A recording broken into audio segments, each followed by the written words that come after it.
È stato approvato ieri in Consiglio regionale il progetto di legge che chiede una commissione d'inchiesta su quelle che sono le vicende pandemiche. È un importante risultato non perché si debba necessariamente andare in cerca di colpevolizzare qualcuno o di andare a trovare necessariamente qualcosa che non abbia funzionato, se ha funzionato.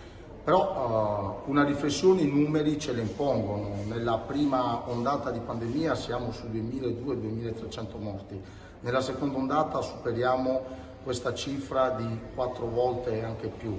Quindi necessariamente capire se è stata una fatalità, una sfortuna, se si è abbattuta la pandemia in maniera più violenta sulla nostra regione o se effettivamente tutto abbia funzionato come doveva funzionare. Quindi necessariamente un po' di chiarezza ci vuole, necessariamente bisogna entrare nel merito della vicenda per cercare di capire una volta per tutte, anche nell'interesse stesso della regione e di quello che è il lavoro messo in campo dalla stessa, se tutto ha funzionato come doveva. Se così sarà, siamo i primi ad essere contenti, però credo sia doveroso su questa vicenda, anche in termini di rispetto per chi ha perso la vita con questa pandemia, capire se è stato fatto tutto quello che andava fatto.